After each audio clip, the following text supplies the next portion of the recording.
Welcome. Thank you for joining me.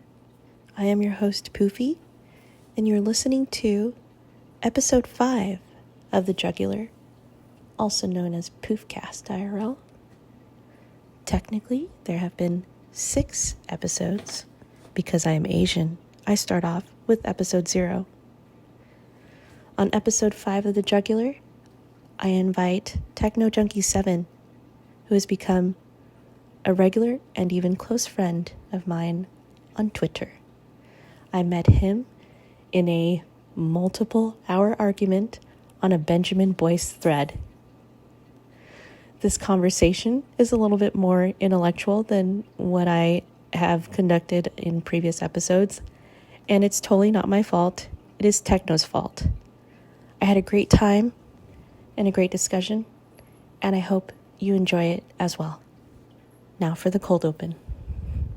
Can I call you Rich? Yeah, that's fine. Okay, Rich. Do you know why I invited you here? No, I don't have a specific idea, but I know that we've had some interesting conversations. Yeah, I have seen your comments, and I am very grateful that you have listened to the Poofcasts. You in particular, I have found pretty interesting because you tend to have a deadpan delivery while saying completely autistic things, but I feel like you're always amusing yourself. So I just kind of wanted to get a read on you and see if you were actually like an Asian girl or something. No, I'm not an Asian girl. I tried once, didn't work out. Do you remember the conversation we had when we met? Yeah, I have an idea. We were talking about... Actually, I don't remember how it started. No? No, I remember we were talking about how my views on religion had changed and how it related to how I treated other people. But I don't remember how that conversation started. It started with you being an asshole to me. Oh, I wasn't trying to be an asshole. I believe you. I was just pretty honest. I usually come off that way, so. So do you say that after like a first date? Like if a girl's like, damn, dude, why were you like that? It's like, I just tend to come off that way, or... I do, and it works about as well as you might expect. 100% all the time. Works all the time. Yeah, every time. So it was on Benjamin Boyce's post about girls who basically were feeling the sting, or maybe I guess that they were missing or wondering if they're missing out on the experience of motherhood because they woke up from these dreams where they had a child, but I guess it can be inferred from the post that they didn't have children. So yeah. I commented, I'm like, why are they crying? They could go make one right now. Yeah. Then you... Now I remember, I commented that it's not as simple as that. People can't just go out and have a child with whoever. I mean, you could find some deadbeat dad that you could fucking hunker down with, but that's not something that everyone realistically wants or should do. Yeah. But you said it in the form of a question, like, would you want to, basically take the bottom of the barrel people to have a child with? And I'm like, whoa. We ended up going through a lot of different topics that, for the most part, I feel like we addressed well enough where I wouldn't need to rehash it here. Mm-hmm. But there were a few that I was interested in. So let me just pause real quick from doing this whole complete setup. What's your sign? My sign, like my astrological sign? Cancer. Yeah. Yeah, you totally are Cancer. Yeah, I like to say I grow on people.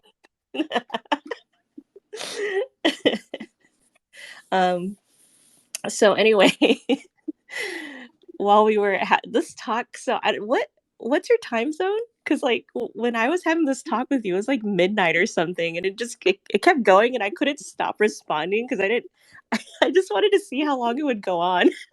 Remember, I'm like, my battery's dying. I'll be right back. Yeah, I remember that.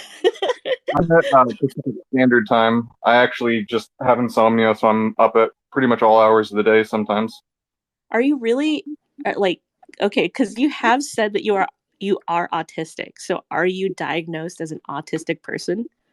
Yeah, when I was a kid, I would be high functioning. Oh, high functioning. Got it. What does that mean? It means that I'm better at pairing with social situations than most other people. I can do. I don't need assistance to be able to function through my daily life. Yeah, it's so weird because like I always make fun of it, but you don't really sound autistic to me. I mean, also too online, you don't really sound autistic. You sound like someone who's, I guess, provocative, or you're trying to like not necessarily provoke, but you're responding to things. I don't know. Maybe I'm just so used to being around people who are high functioning because my best friend is he's pretty much there. Like he'll have shutdowns, meltdowns, stuff that's common to autism. I don't Um, have too often anymore. That got a lot better when I started smoking weed. Helps oh, a lot. so you smoke weed, listen to some Yes. house, and then you go onto Twitter and you start arguing with people. Uh, I didn't spend any time on Twitter beforehand. It wasn't until Elon Musk came back and took over that I decided to poke around a little bit, and it's becoming more of a habit. I was only here originally for Brett and Heather Hine of the Yes. Dark Horse podcast and some contacts that I follow through them. Basically, it was the only way that I was able to get some sources of news, and I kind of hung around here just for the information. And So what I guess about now? now, Yeah. um, the other motivation of being here is to meet interesting people, which with you, that happened. It doesn't happen very often. Um, and to try to change the conversation, to get people to talk and think in a way that is not so stagnant, I guess. And so that's part of why my questions are always so provoking. That's also just part of who I am. But my goal is to get people to start to dig out of their little tunnels that they're stuck in. Jesus, what the fuck was that? What was what? Did you hear that? That was like a buzzing noise. Oh, I think that I got a text message. Oh, I thought you were like holding a drill in your hand while talking to me. Like, No, just a vibrator. okay. So, how did I do on our first conversation? Oh, when me and you talked on Twitter, Yeah.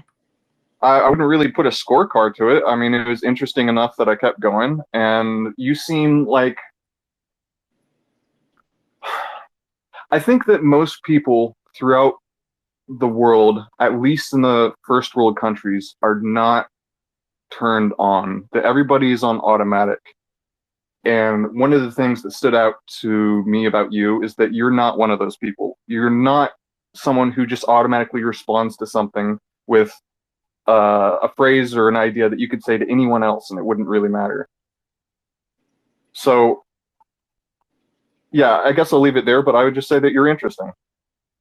Well, thank you. I'll take that as a compliment. I find you interesting as well. Sometimes I want to strangle you though, because like the way that you were like there are a couple times where I know where you're gonna go with it, so I kind of don't want to say it, but then I say it anyway, knowing you're gonna get there, and then I'm like, no, dude, that's not what I was trying to say. I can't Sorry. even think of I can't even think of examples on hand, but I'm like, no, that's not what I meant. Like And I you know you're wearing gonna, yeah, I don't know. I know you're gonna say it, but I don't know. I just still do it anyway, and then I get mad at you. Well, I don't get mad. I actually don't get mad. I'm a pretty happy person. You actually But remind me a lot of some friends I had back in like middle school who we were able to fuck with each other constantly and we always set each other up.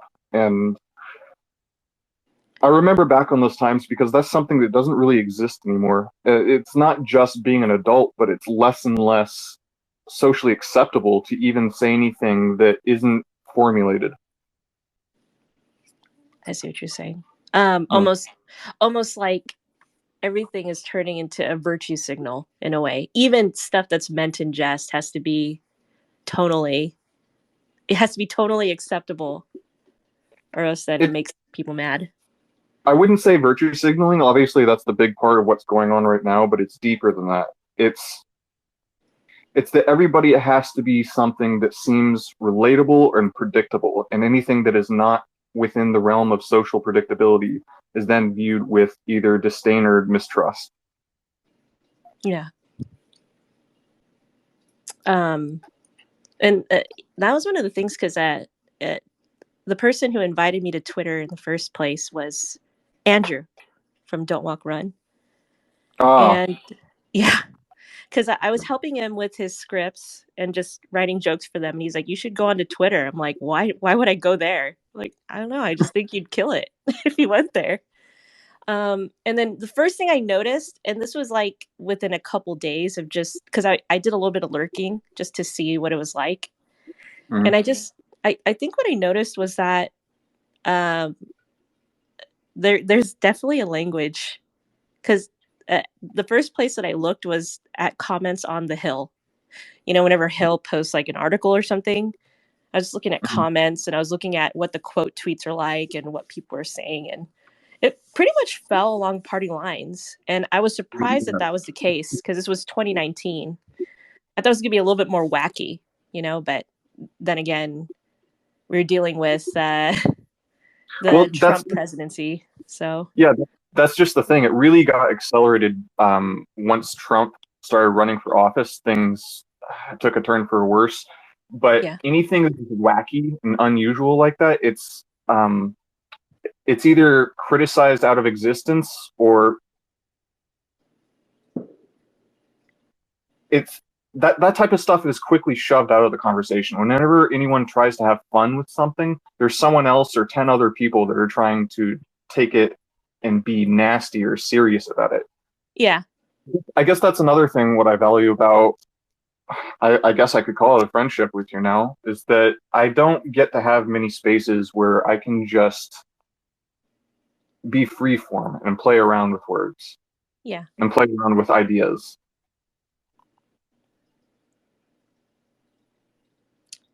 You know, I was just thinking too, because in that conversation, the very first one, I think I mentioned 3D Orlando, right? Like, there's another person, there's this guy named 3D Orlando, which as some in the community know, I met him through Spreadsheeticus, who's I think still in the chat right now. Mm. And the thing that 3D Orlando is like he's like an acquired taste. And um, I was thinking that you guys would have an interesting conversations, albeit frustrating, because he has like the same approach to dealing with conversation. He loves to play around, you know. So, He's um, definitely a wallflower. He's esoteric in the way that he uses his language, which I appreciate. I think yeah, he does it all the time. I wonder if he's autistic or something himself, but he is very particular in the way that he talks, yeah, and you kind of have to decipher what he's talking about. I don't think he's doing it um, to try to make himself sound smarter or anything. That's just kind of how no, he because is. he is smart, you know. So he just has his own language. But in a way, I think you do too. If you changed your profile picture, I might still be able to find you. Um, I Just by might, the way, yeah, by the way that you talk, because it's well, peculiar. I think people who ask questions more often kind of suss themselves out a little bit more than others. mm, But you know, in the conversation we had, right, it ticked me off. But then I just want to tell you, I had so much self control because I could have gone totally anecdotal on you and been like, "Well, that's not my experience," blah blah blah. But in that conversation, you're like, you know, it's not easy finding someone online. Like, have you ever tried that? I don't know how old you are. You're like saying all this stuff to me, and then I was about to, you know, go down the regular beaten path of like, well, you know, basically talking about my experience. But then instead, I think I ended up asking a couple questions like, you know, do you mean that relationships are difficult to find, difficult to maintain, or both? And you answered both because you said that um, because right now we have an accepted culture of dehumanizing people, whether it be here on Twitter or on dating apps, right? Which I thought was interesting because on the dating apps, you expect that they're meant to be a short form introduction to what a person is that you're going to deal with. But the mechanics of the dating apps don't really serve to humanize people. As I thought about it more, I was understanding what you were saying. But did you have, other than what I mentioned, did you have any other points that led you to that conclusion? Or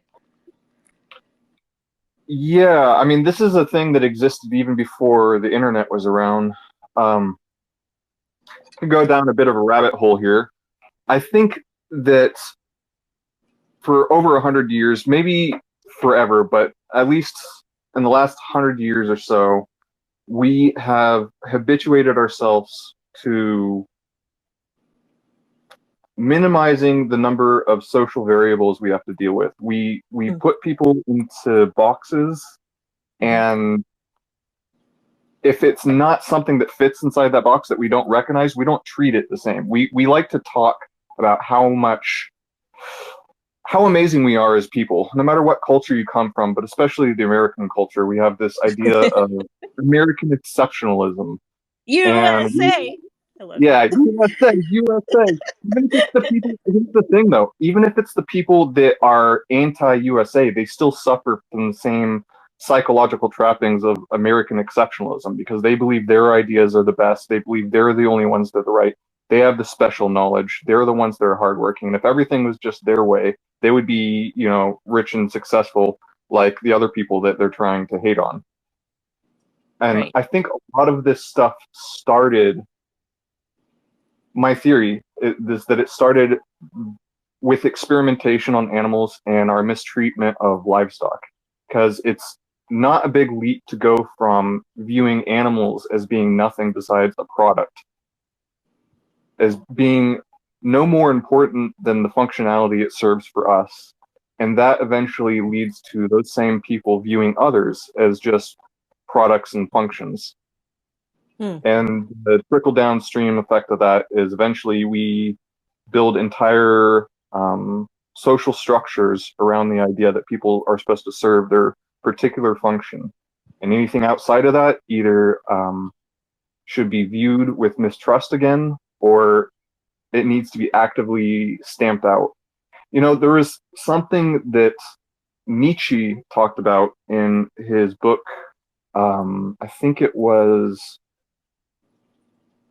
either Antichrist or Twilight of Idols, and he was talking about the Great Leveling, which is the process at which any point that something sticks out, and you can imagine like a bar graph of people, and everybody is supposed to be level. We're all at the same height, same measurement. Anyone who sticks out too much, anyone who shows exceptionalism or creativity or basic freedom, they have to be smushed and tamped down so they fit inside the same blocks that everyone else does.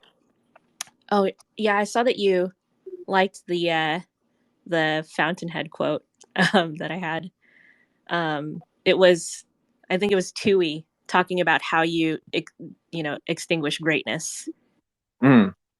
And it was basically like in order to tamp down the greatness of men, you have to bring them down to the level of other people who are envious of hard work and creativity and individuality, and make it so that they're at the mercy of other people's opinions and brought low by them.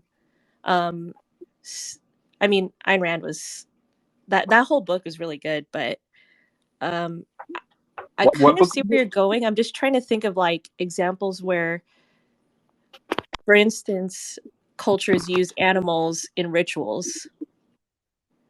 I mean, is that distinguished from your example because they're not experimenting on them? Well, actually, I do think that could be different. There could even be cultures that ritualize animals in a sacrificial way and still treat them with a lot more respect. They're viewing them as well, I can't say they because this varies a lot from culture to culture, but if they are treating and addressing the animal in a way that there is a lot of focus and attention on what the animal is going through and what it means to the culture of people that are using it or sacrificing it, that's not dehumanizing. I would say that the dehumanizing aspects come from taking something and viewing it as an abstract, that it's not a real thing. It's something that serves a purpose. Mm. So without saying, we kind of remove the soul from the creature, that we stop viewing it as a thing with its own story that it has. But when other cultures sometimes will, what was the word that you used again? Like sacrifice them? Or something else besides sacrifice. But when they pay specific attention to an animal and they use it in like a ritual. Yeah, ritual. If they use it ritualistically, which isn't always sacrifice, they're acknowledging that animal's story and how it plays a part in our own stories. That's something that is missing a lot from our current culture and our culture of convenience and expedicity. I don't know how to say the long form version of expedite. Me either. Okay. But in our efforts to make everything quick and convenient, we remove the soul from stuff. Then we'll connect back to dating apps. I'm going to take a few comments here. Mike asks if your Winnie the Pooh avatar is just because you're a fan of Pooh, or are you a harsh critic of the CCP? Actually, it is an anti-CCP thing. When I heard that Xi Jinping hated Winnie the Pooh because people used it to make fun of him, I thought that is the most fucking childish thing for one of the most powerful men in the world to be concerned about. So, of course, I have to poke fun of it because this guy's a giant, what is 60, 70-year-old man-child? He can't even take the association to something that isn't his perfected image. And I guess there's a real threat to them too, that they have such a strongly constructed representation of both their cultural beliefs and the system of power that they have, that anything that might distort the image of their brand has to be treated as a serious threat, because that gets people to start to question things. It gets them to laugh and to be curious and to play around, and that is not a country that likes to play around. No, not at all. So yeah, every time when we're online together, I literally hear Winnie the Pooh when you say stuff, and because sometimes you have such a fucking nerdy way of saying things, all I hear is Winnie the Pooh. It's funny. There's been about 3 or 4 other people who have said the same thing. Because you don't really curse or anything, so all I hear is Winnie the Pooh going, "Oh no!" I try not to curse. I try to avoid language in general that other people use too often. Like how I was saying earlier, that everybody's kind of leveled down. When you get used to using the same jargon and clickbait type language all the time, there's associations that are built with those words, and when you use them frequently, you're no longer critically thinking. If you're constantly forcing yourself to use words in a way that you haven't used them before, you have to actually think about the way that the words interplay with each other. Whereas if I'm to start using all of the political terms that are normally in the public discourse, I already have a certain assumption about what those words mean, and so does everybody else. So the amount of thinking there gets shortcut. And this is why, part of why, so many people end up in these arguments and devolving into madness, because everybody's speaking a different conversation using the same words. That's so true. You've hit that on the head. By the way, Spreadsheeticus said that you understand 3D Orlando perfectly. And who was, I think it was Kide, who said that maybe the word you were looking for was expeditious. Yeah, expeditious. Maple says weed has helped with his spurginess as well. Yeah, I actually really think that weed is going to help with autism just in general, because it narrows your field of focus. And the problem with people with autism is that they they tend to. There's no filter to the information. Everything's coming in all at once, so that helps eliminate that problem. Yeah. Maple also says social rules are turning us into robots. Mhm. So I think he's right. One second. We're algorithms of each other. We are, I in a way. don't, I don't know if you're familiar with programming and how algorithms actually function.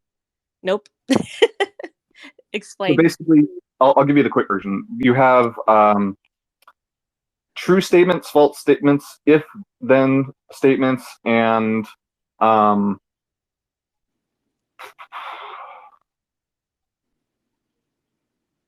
I forget how it's worded, but basically, we will have a input, and let's say that the value is in between 50 and 100. If it's between 50 and 100, then you give one specific output. If it's something besides those values, then it gives another output. And you can increase the complexity of this basically infinitely. And we have social structures with each other where we also have if then else statements, where if we don't fit inside of those statements, we meet each other with the same suspicion that we were talking about earlier. We ostracize those who don't fit the rules. We don't have an exception error, right? Nothing like that exists in coding. Oh. It's okay. I'm feeling it myself, so I'm missing some of the key points. But we are training each other to be like robots in much the same way that algorithms are training our behavior. We do it subconsciously to each other too. It's an emergent process out of the simple interactions between human and human contact, and over a large number of people and mediated by the connectivity of the internet. This process accelerates, and so you'll see more and more people homogenize over time because of these logical, well, I use the term logical loosely, logical if then else statements. So I guess, why don't I give you an example? If I go to the store and I sit up on the counter, that's not something that fits in people's pre-programmed notion of what you're supposed to do. So Mhm. I immediately grab attention and probably some hostility just from doing something like that. It doesn't take much. I mean, in that example though, if I guess it would depend too contextually on like the rules of that place, because technically speaking, unless someone gives you permission to do something with their property, it usually doesn't bode well to to do things with their property. So I Yeah. mean, there is etiquette. I agree. There is a programmed etiquette that would make people hostile, regardless of whether the reasoning behind it is there or not. But there are people like myself who would just say, "Don't fuck with my shit," right? It like there's a lot of things that they could do. They could act zany. They could talk to themselves really loudly. They can, bang pots and pans. I just don't want them to touch my shit. That's all, But So um, I guess the way that you could interpret it that way is, if I went to someone's house, it would be an if statement. If at personal property, then ask about um, acceptable tolerances, then um, then you adjust your behavior accordingly. Else, you have to do another if then statement. So if I'm at a public place, if I'm at a business meeting, right? There's certain set number of rules that come after the social engagements based upon those expectations. right. So one of the reasons I wanted to bring up this algorithm premise is because the advent of chatbots and technology that we have going on right now works in much the same way. So it's mirroring our own behavior, and it's having a mirror impact in terms of our psychology and how we revolve our behavior around those algorithmic um, navigations. Yeah. No, I understand a little bit. But how much of that is programming? Okay, actually, I feel like I'm gonna enter like it's gonna be a circular logic, but just stick with me here. How much of it is programming? Or sorry, how much of it is because it is inherently useful for us and fruitful for us to have this type of programming versus it being a convenience, outside of other forms of utility. You know what I mean? Like, because it would just make sense and be life preserving if you are entering someone's personal space to know what the rules of engagement are. You know what I mean? I mean, all these things serve the purpose, and they've worked for us for thousands and thousands of years. The difference now is the scale and rate of change that we're doing things. It's just that stuff's out of balance now. And when things are out of balance, when you don't have the right proportions, um, you get randomness, you get chaos, and a lot of suffering that goes along with that. It's Yeah. not that any Yes. things Yeah. are inherently bad in and of themselves, but a lot of people have started using them to maximize, say, our attention span. Right. And in trying to maximize that specific variable, we do it at the sacrifice of everything else. And there's also emergent properties where people start to develop some of these behaviors naturally, such as around social media and stuff. It's not like there is some evil cabal behind the screen that is trying to manipulate people to have shitty relationships. It's just a natural thing that occurs from the way that we interact with these pieces of technology. And there is the intentional effort to control populations, much like what the CCP is doing.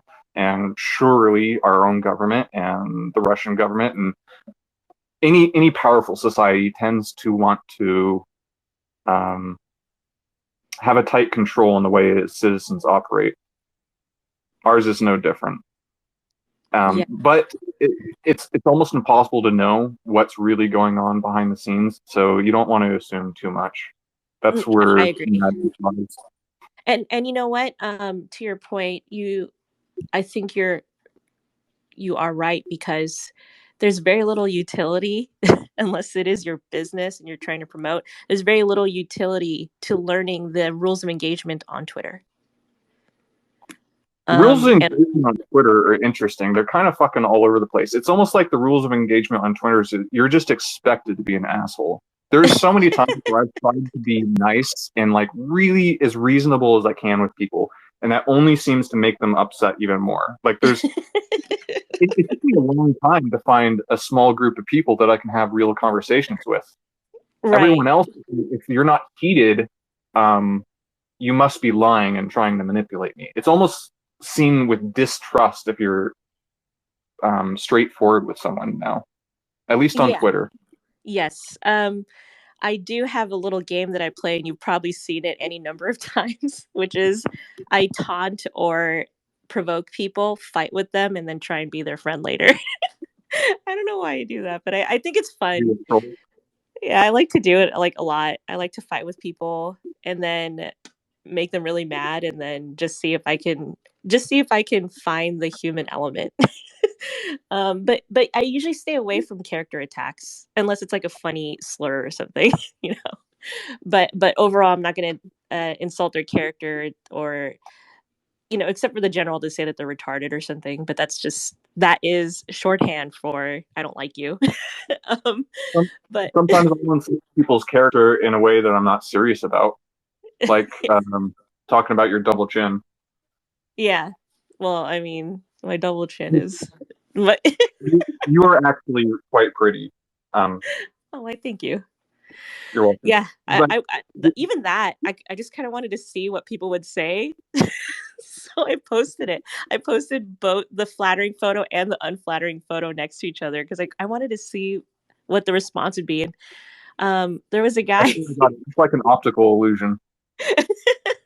and it's funny too because it was the same. It was literally the same stream. That was Benjamin Boyce's stream, and like he told me to turn, because like I had it vertical. He's like, "Can you please turn the iPad horizontal?" And I went, "Fuck me with the spoon," because when I did it, I'm like, "Holy shit, I look like the Nutty Professor." But there's this one dude, he was just like, he quote tweeted me and he said, "I feel sorry for all the single guys out there." And I'm like, well, not if they're looking for a waterbed, right? Then they're kind of, they're getting a 2-for-1 there. But I'm friends with that guy now. And that was after ribbing him a little bit. But, it's because I guess it's not really that serious. I mean, people can love or hate. It doesn't really matter to me. It's just like I came here anyway because Andrew invited me here and I'm just trying to have a good time. But I'm going to pick up a few more comments here. I think Caitlin said that it is true. People are trying to just find more ways to figure out the rules of engagement and figure out what is acceptable. Let's see. Humans. Oh, so Maple says humans can only adjust behavior so quickly. Every time we go fast, move far, things collapse. That's true. Yeah. Spreadsheeticus says, "Damn, techno is exactly how I'd assumed, and now feel horrible because our last discussion, I was trying to convey that I recognized a great deal of intelligence and unique perspective in our interaction, but disagreed with his outcome. Maybe if I'd stated that outright." Yeah, and see, like he's basically the center for a lot of the interesting people that I've met online. So if anything happened there and it hasn't been resolved yet, I encourage you to refollow him. He's a taunter, he's provocative, but the mix of people that he has in his orbit is unlike what you're going to see in a lot of the spaces with with certain people, because he's kind of cherry picking for people that he can have arguments with. It's just his style is very manly and combative. So not to say that yours isn't, but I know it's a different flavor. So if that hasn't been resolved, I'd say follow Spreadsheeticus. I think everyone should, because he was one of my earliest friends. I found Augie through him, all sorts of people. 3D Orlando I found through him. So that's an endorsement of him. I try to have him go on to Poofcast IRL, but he's still on the fence. I'm going to start taking callers now because I did see a couple of requests in here. Thanks everyone for joining again. This is the largest space I've had for a non high level influencer, and I know every person that's been on before that, totally worth the audience. I was just still building up the the ability to be able to host spaces with people who haven't been introduced to the the wider arena. So that was a big thing with this. I just didn't want credentialism to get in the way of a good conversation. So thank you everyone for showing up. I really appreciate it. I'm going to start taking some callers, and I see that Alex has requested, so I'm going to hop him in. And you listen to Alex's podcast, right? Alex, I'm not sure. Does he go by a different name? He's the black dude. He's my only black friend. Oh no, I don't. Okay. Hello. Hello. All right. Do I sound fine? Oh yeah, you sound hella fine. Oh, thanks, girl. Anywho, hello, Techno. I very similar in regards. I'm just very interactive and combative, I would say, I suppose.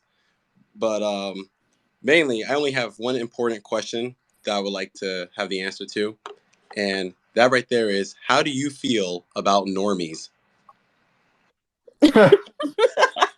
Well, that's basically what I've been talking about for like the last 20 minutes is normies and people following the algorithmic programming. I think it's soul crushing, really. The whole meme about normies is a group of people that are uncritically thinking about the world around them, and they just want to fit in and they don't want to deal with any struggle. But in order to do anything great, you have to put up with some struggle and discomfort. Normies don't like that kind of discomfort. And just to follow up, how do you feel about normies coming into certain spaces and trying to adjust the space to what they're comfortable with? Oh, I mean, they're welcome to try. That's how authenticity comes out of that. I mean, there's a difference between the people that are trying to be authoritarian and make it so that the world fits their image, and the people that are just trying to come in and be understood. So I guess it depends. All right, I remember that next time I have a conversation about anime with fucking normies again. All right, that's all I cared about. okay. Well, and Alex, thanks. when Dying Scribe is on, I think I'm gonna have him come on Wednesday or Thursday after Okay. Kristen, so everyone will get to hear your cool beats. And I'm thinking during the end of a lot of the podcasts, I'd like to feature you if that was okay. All right, that sounds fine. Yeah. I'm doing the kind thing of actually writing music again, so I I'll like probably it. even have something next week as well. Okay, cool. Send it. All righty, bye bye, Okay, boy. boy. um. So, can I ask you about your dating life since you're here? Didn't expect that question. Okay. Not much of one, honestly. I've struggled a lot with dating, and How good looking are you on a scale of 1 to 10? Self-assess. oh, I don't know, between a 6 and a 9, I guess. I'm not really sure. Uh-oh. It's hard to Like, are assess you myself. fit or do you have a double chin? Oh, actually, I used to. I was trying to get into the Olympics when I was younger, and Oh, shit. I ended up getting hit by a car, and I got really sick with IBS from pharmaceutical drugs and stuff. Holy But shit. I'm in pretty good shape, so it's not that's not the part that's making stuff difficult for me. It's just my own. I'm unpredictable. People don't like unpredictable. Dark Tide said it's because you don't practice gooning. Oh, for fuck's sake. Yeah, that's it. Explain gooning to the wider audience and also to me as well. Oh, Jesus Christ. Okay. Um, So gooning is a new thing that's been appearing on internet porn world where this is a deep rabbit hole, man.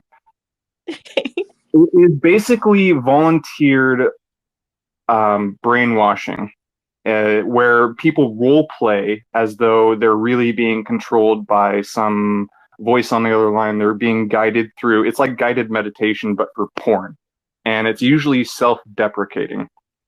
So um, the basic idea is to edge yourself to the point where you're about to orgasm and try to hold it there for as long as possible.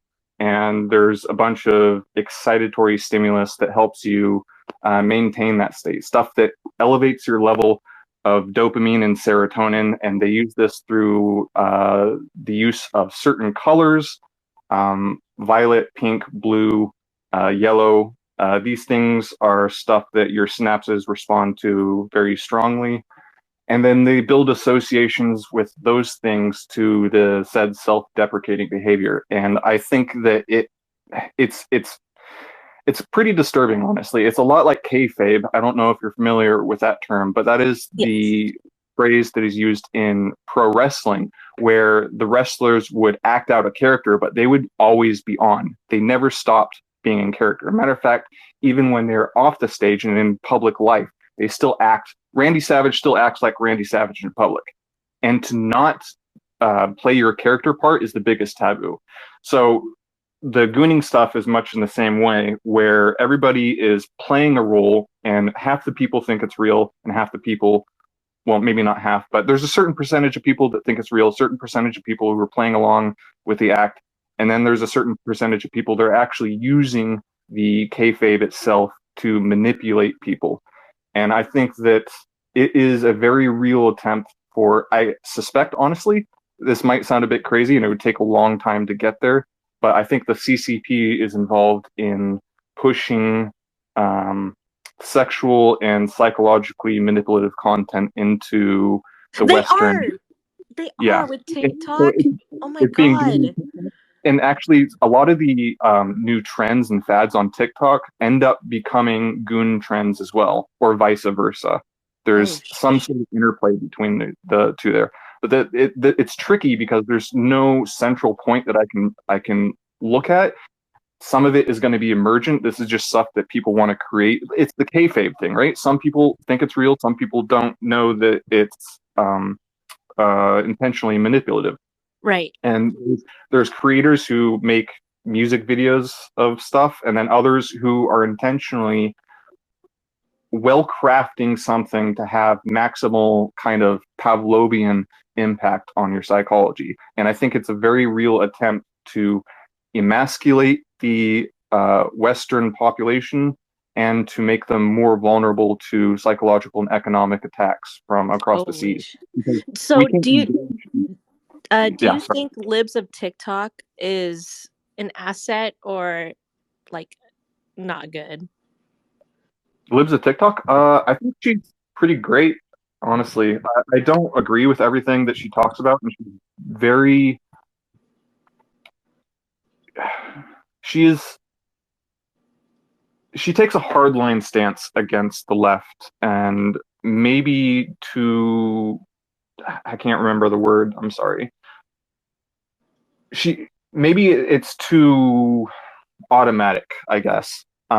That Mm. she doesn't give benefit of the doubt towards areas where she sees a lot of problems coming from. But I don't see her unfairly attacking people all the time. Sometimes she uses more clickbait jargon words than I think she should.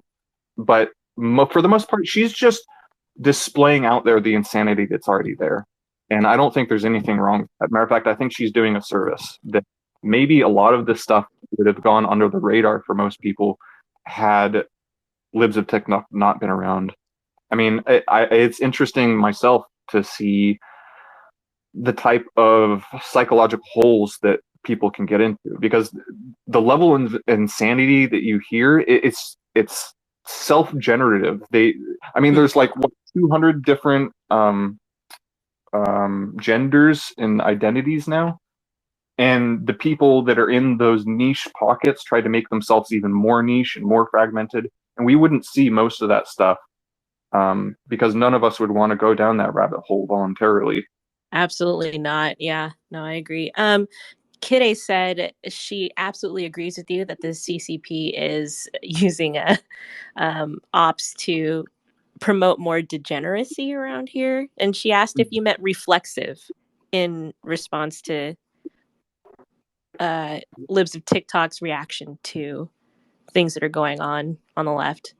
Like That's reflexive, that's not the word. presumptuous, biased. That's what Mike offered. That's not the word I was. Reactionary.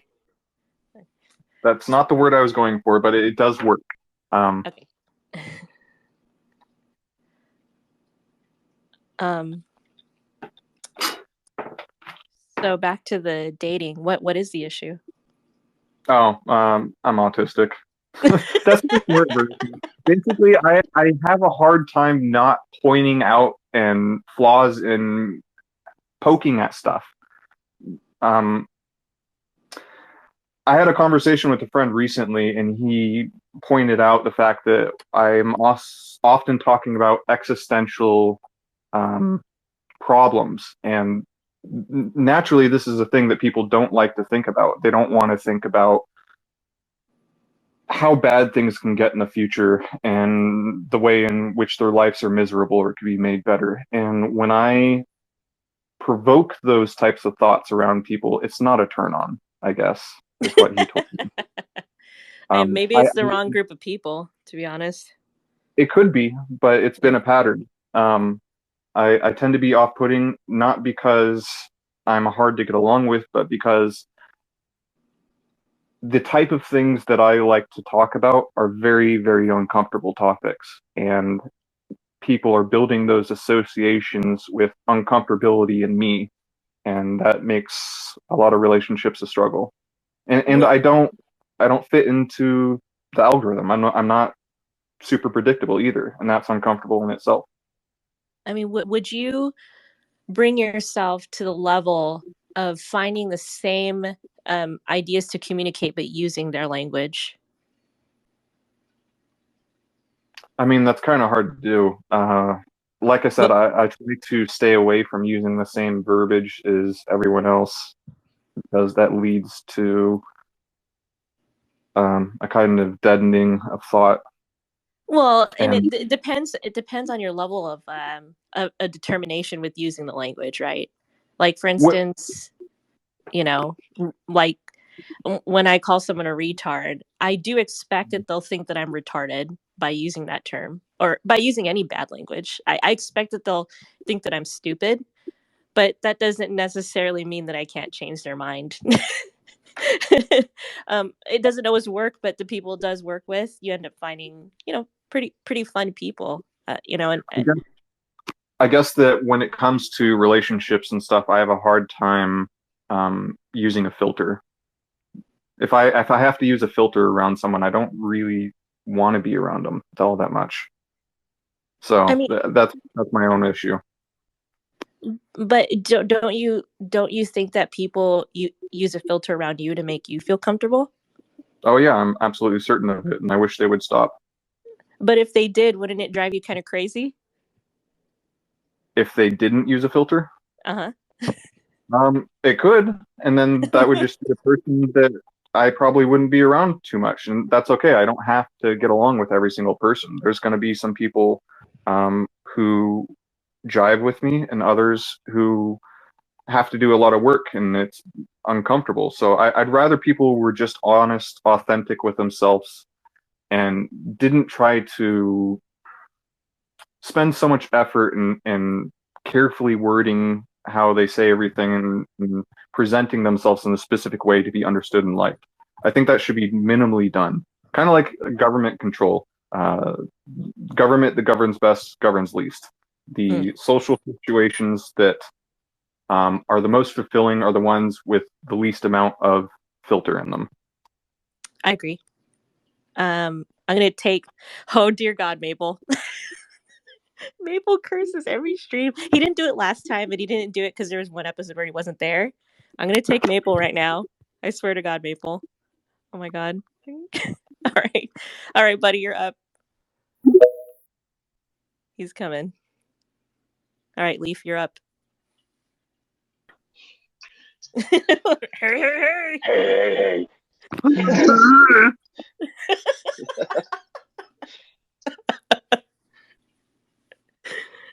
What's going on? Not much. We didn't. This one didn't really get cursed either, so that's a good sign. Well, I didn't have you on yet. What do you mean? And also, too, I did. Yeah, I wasn't because I mean, Techno Junkie's not the type of person you want to do a gotcha on because it's not as interesting as just asking him a straightforward question. No, this has been very interesting. It actually, I pretty much end up having the same question. Hello, Maple. Hello, You're breaking can you up. hear You're me? saying you pretty much end up having. I can hear you now. Yeah.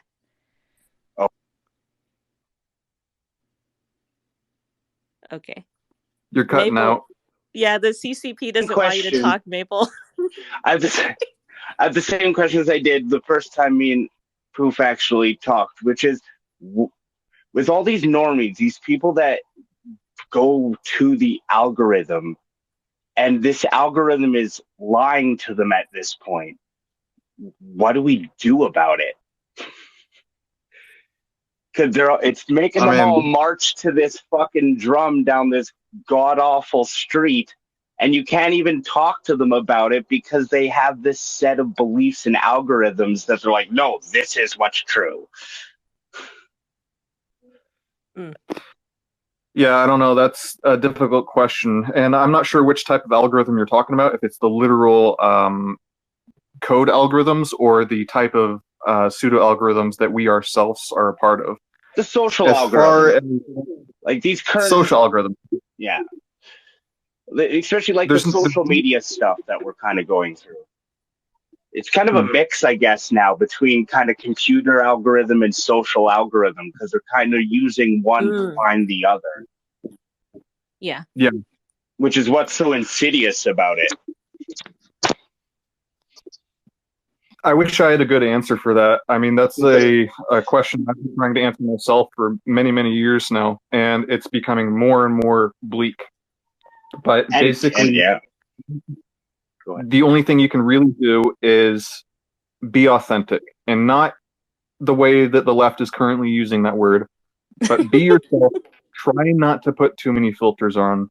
try not to use the same words that other people use. You use your own words to describe stuff.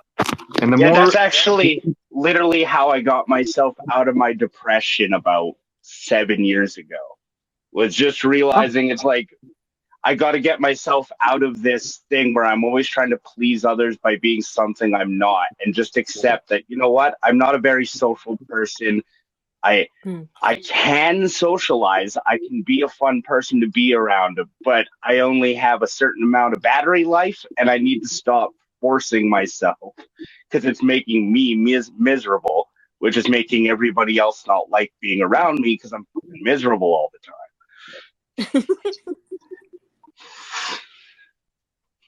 So Absolutely. I stopped giving a fuck, and I've had a much better life ever since. Hell yeah, brother.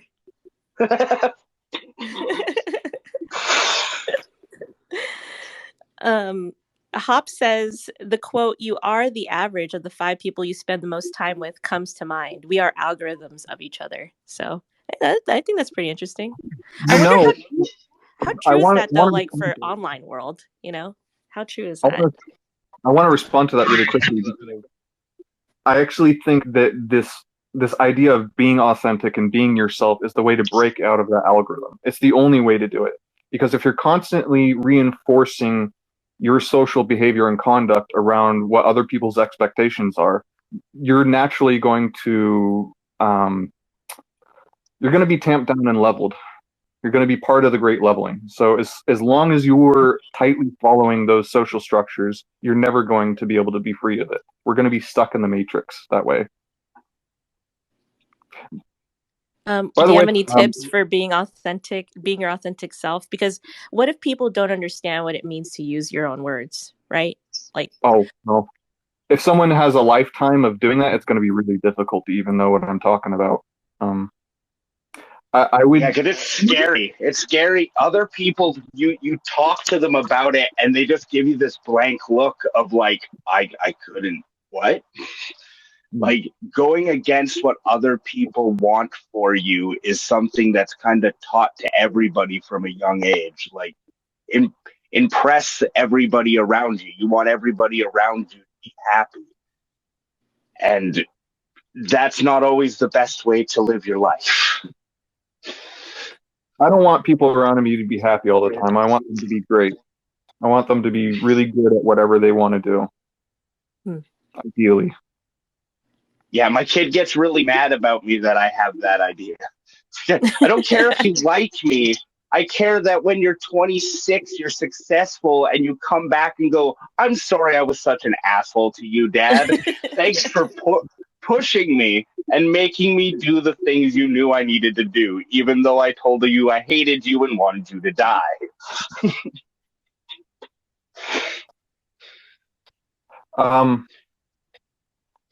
I was going to say something a minute ago, and I kind of forgot. I ruined it.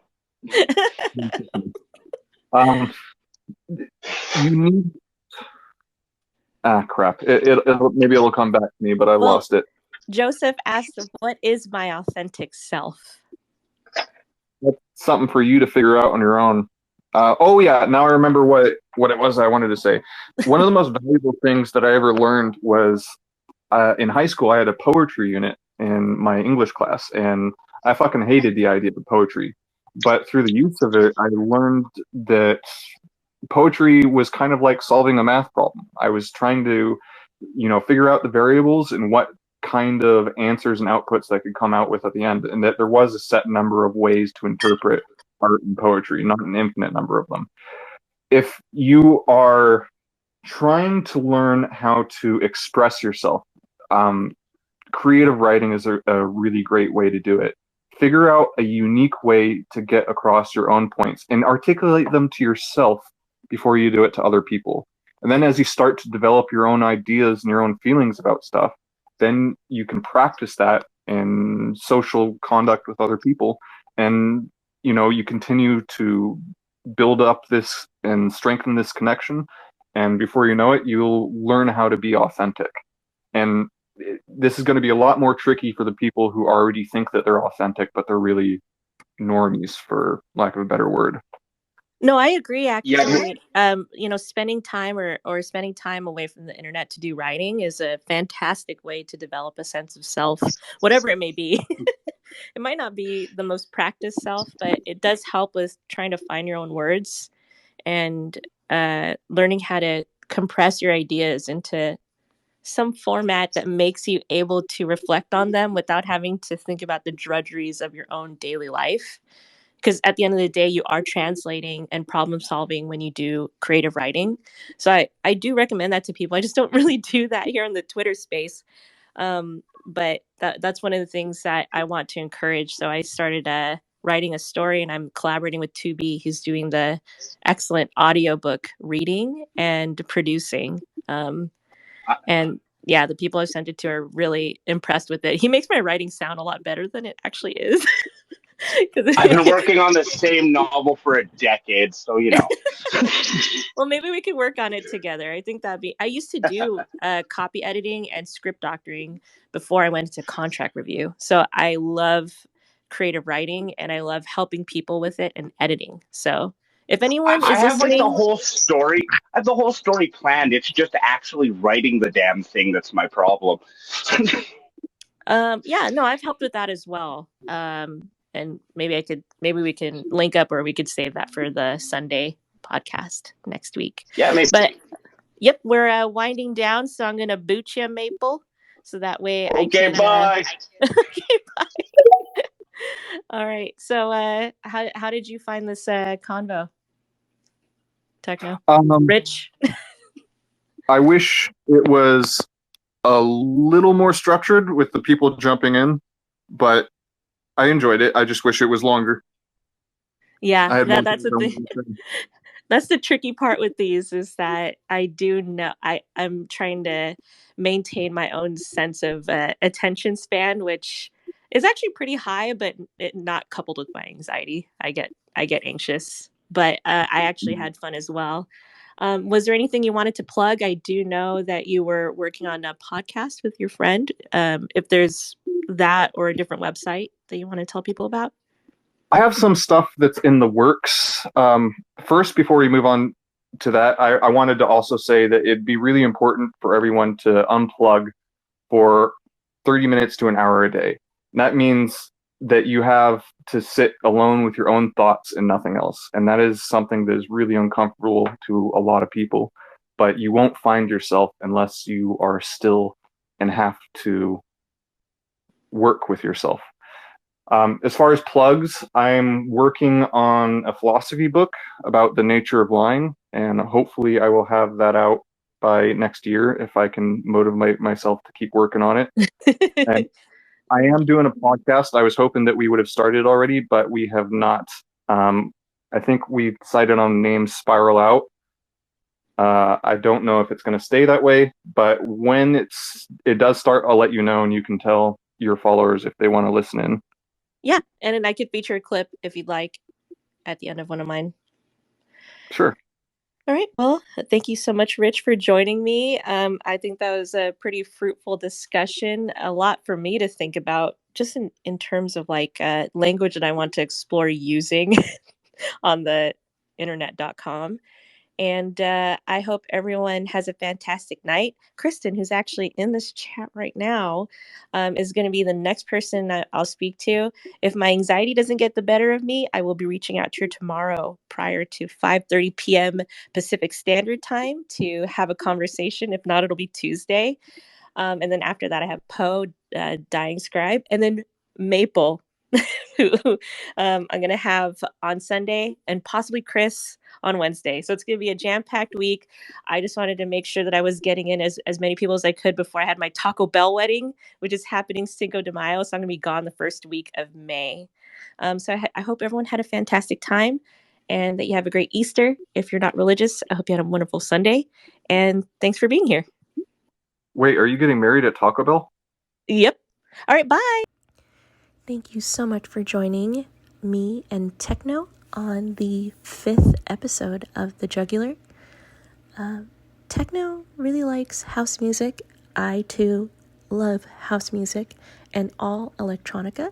So in celebration of this shared interest, I am going to feature a song that I produced back in 2017. It has an unceremonious title of 02 10 17 1147. I do hope you enjoy this amateur track that I've created.